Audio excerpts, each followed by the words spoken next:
Maria rents an old apartment, unaware that along with the keys she's inheriting someone else's story. On the hallway wall, faint pencil marks and dates. Traces of a childhood that once lived there. John comes to collect the last belongings of his parents, and finds more than he expects. Past and present meet in the quiet space between two people who don't yet know they are becoming home for each other.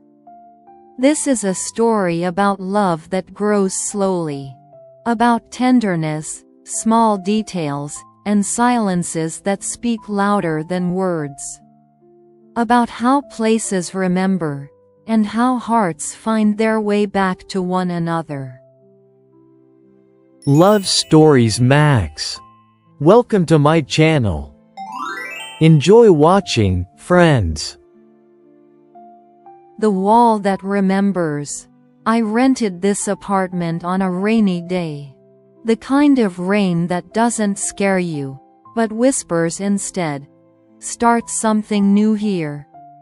An old building, slightly worn stairs, the smell of wood and time. The key turned heavily in the lock, as if the door was checking whether I was truly ready to come in. The first thing I noticed was the wall in the hallway. It wasn't perfect. The light paint subtly shifted in shade in places. And when I looked closer, I saw thin pencil marks, almost erased. Beside them were dates, and small handwritten notes. 2001, 2004, 2009. Someone had grown up here. Someone once stood with their back pressed to this wall, standing straight, holding their breath, while someone else made a mark and laughed. I didn't paint over them. I couldn't. Sometimes, as I passed by, I touched that wall with my fingers, as if greeting someone else's past. He rang the doorbell in my third week of living there. I was drinking tea barefoot in the kitchen, wearing an old sweater that was too big and smelled like home. The doorbell rang unexpectedly, short and a little hesitant. He was standing in the doorway, tall, with a slightly unsure smile and a box in his hands. His hair was still wet. It seemed he'd been caught in the rain too. His eyes were attentive, warm, the kind that linger on details. "Hi, sorry," he said. "I'm John. My parents used to live here. They said I could come pick up a few things that were left in the attic." I silently stepped aside and let him in. And only then did I notice how he froze in the hallway. John's gaze slid to the wall. "That same wall. It's still here," he said quietly. "I couldn't paint over it," I replied, not even knowing why I felt the need to explain myself. He smiled, a little sad, a little grateful. "That's me," he said, touching the highest mark. "Right here." In that moment, the past and the present met right between us. And the air suddenly became strangely quiet. We drank tea together. He told me about his mom, who always insisted on measuring his height right there. About his dad, who laughed that soon they'd have to break through the ceiling. About how he once sat in this very kitchen and dreamed of leaving this city. I listened and caught myself imagining little John. And grown-up John too. He noticed my chipped mug. "We had the same one," he said. "I always chose it. Why? Because it was a little broken. Just like I was back then." I smiled. And for some reason, I wanted him to stay longer than just long enough to take his things. He started coming by more often. At first, supposedly for the boxes. Then, to remember where things used to be. And later he would just call and ask if I was home. We sat on the floor, ate pizza straight from the box, laughed over little things. He fixed the kitchen faucet while I made coffee and burned my fingers. We listened to the rain hitting the windows and stayed silent in a way that felt like a conversation too. One evening, he brought a measuring tape. "I want to check," he said. "If I really grew." I pressed my back against that wall. He stood next to me, a little lower. "Your turn," he said. He made a new mark. And wrote the date beside it. "Today's date. Now you're here too," he said. I realized I loved him in a very simple moment. He was asleep on the couch because it was late and the rain was pouring down. I covered him with a blanket. Half asleep, he took my hand, so naturally, as if we'd always done that.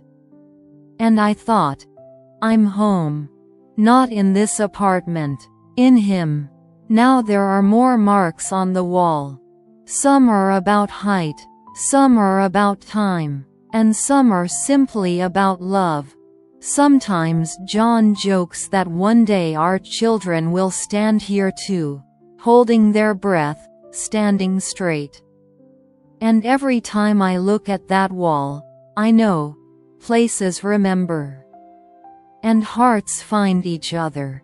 Even if there are years, rain, and a few faded pencil marks between them. Our first date didn't feel like a date. He simply texted, "I'll pick you up at 6.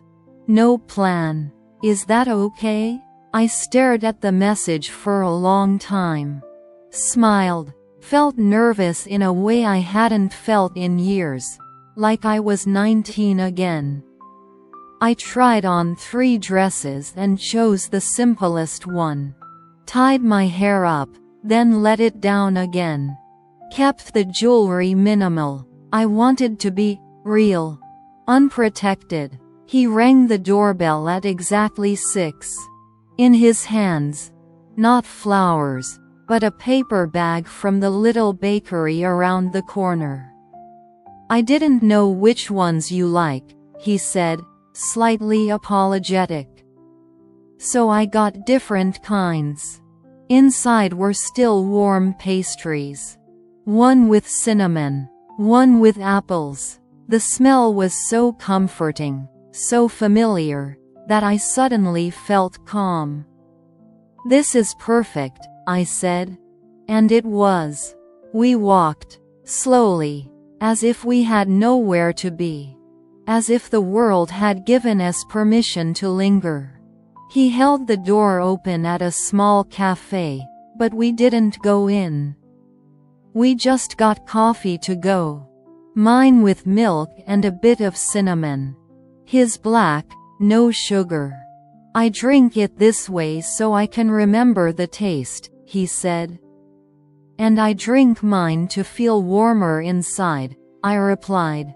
We laughed at that, at little things, at the way the wind kept messing with my hair, and how he gently tucked a strand behind my ear every time, carefully, as if afraid to disturb something fragile between us. We ended up in the park.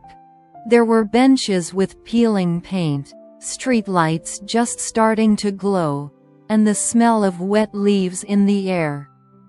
We sat next to each other but didn't touch. Just a few inches between our hands, and those inches felt louder than any contact. "I'm nervous," he admitted suddenly. "Me too," I said. "But I like it." He looked at me as if he were memorizing my face. "I feel like I've known you for a long time," he said quietly. Even though that doesn't make sense. I took a breath. because I felt the same. When it got dark, he suggested we head back. He didn't insist. He just offered. Outside my building, we stopped. Stood facing each other. There was no rain, but the air felt full of it, like it might start any second. "Was it a good date?" he asked. "It was a very right date," I said. He smiled, slowly, and leaned in just a little closer. Gave me time. Didn't rush. Our first kiss was quiet. Unhurried. Warm. As if we both somehow already knew how to do this, together. When I stepped back into the apartment, the first thing I saw was that wall. I walked closer, smiled, and understood. This home had gained another story. And it was only just beginning. We planned our second date almost in a whisper. No long messages. No extra words. He texted, "Can we just take a walk? The city is more honest at night." I replied immediately, "We can." It was already dark when I stepped outside. The air was soft and warm, as if the city had deliberately slowed down for us. I brought a light scarf, not because it was cold, but because I wanted something to hold on to. He was waiting under a streetlight. The light fell on his shoulders, making him look slightly unreal, like someone from a movie. When he saw me, he smiled as if the day had instantly become better just because I showed up. "Hi," he said softly. "Hi," I replied the same way. We walked side by side. Unhurried, our steps gradually found the same rhythm. The city at night felt completely different.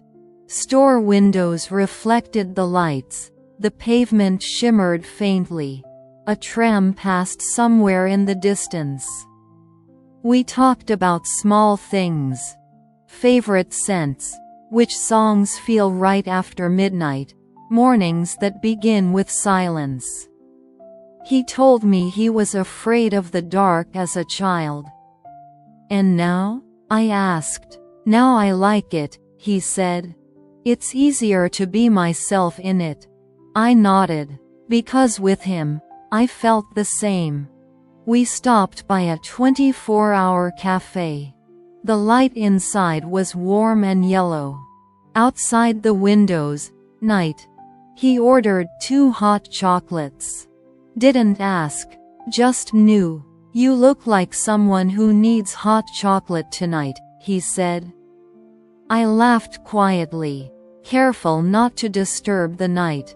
We sat across from each other, reached for our cups at the same time, and our fingers brushed. He didn't pull his hand away. Neither did I. When we stepped back outside, it was even quieter. He offered me his jacket. I said no. He placed it over my shoulders anyway. It smelled like him, like calm, like home. We walked on, and this time our hands found each other. Without words, as if it had always been that way. "You know," he said, looking ahead, "I don't want to rush this." "Me neither," I replied. "I like this pace." He squeezed my hand a little tighter. Outside my building, we stopped again. The night wrapped around us gently. He ran his fingers along my scarf, adjusted it, as if taking care of something very important. This kiss was longer, deeper, but still just as tender.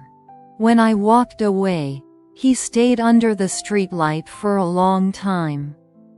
I saw it when I turned back, and I knew this night would stay with me for a long time. I didn't realize it suddenly. Not in a kiss, not in words, Not even in the moments when I wanted him close. It happened in the morning. I woke up earlier than usual. The apartment was filled with a soft kind of silence, the kind you don't want to disturb. Light slowly touched the windowsill, slid across the floor, and lingered on that familiar wall in the hallway. I put the kettle on. It sounded too loud, so I turned the heat down, as if I were afraid of scaring something important inside myself. I thought about John, not on purpose, just naturally, about the way he listens, without interrupting. About how he remembers small things I don't always notice about myself. About how, next to him, I don't try to be a better version of myself. I just am. I picked up my phone to text him. And stopped. Because I realized I didn't want anything from him right now.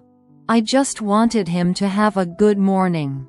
And that thought felt strangely bright. Calm. Without fear. Later, as I was leaving the apartment, I automatically adjusted my scarf. The same one he had so carefully straightened on my shoulders the night before. And I smiled, not because it felt nice, but because it felt right. I realized I was falling in love not because I felt good with him, but because with him, I wasn't afraid to be real. And also because I started imagining the future not in vivid, detailed pictures, but simply with him in it. No extra images, no guarantees, just a quiet sense of home. That day, I looked again at the wall with the height marks. Once, it had held his childhood. Now, it was holding our present. And I thought, maybe love isn't when your heart beats faster. Maybe it's when it finally stops trembling. A year has passed, not the kind of year measured by dates and events, but the kind measured by mornings, evenings, and words that no longer need explaining. We still live here, in this apartment. The wall in the hallway is still there. We never painted over it. If anything, it became more important. There's one more mark on it now. Not about height, about us. John added it one morning while I was still drinking coffee barefoot, looking out the window. This one isn't about centimeters, he said. It's about time. I smiled and nodded, because I understood. Our days have become simple. We know who wakes up first, who always forgets to buy bread, who goes quiet when they're sad, and who knows how to hold that silence. In the evenings, we often sit on the floor, just like we used to, drinking tea from different mugs. I still have the chipped one. He has a big, awkward one. Sometimes we don't talk at all. And it isn't a pause. It's closeness. Once, I asked him, "Do you ever regret coming back here?" He looked at the wall. Then at me. "If I hadn't come back," he said quietly, "I wouldn't have found you."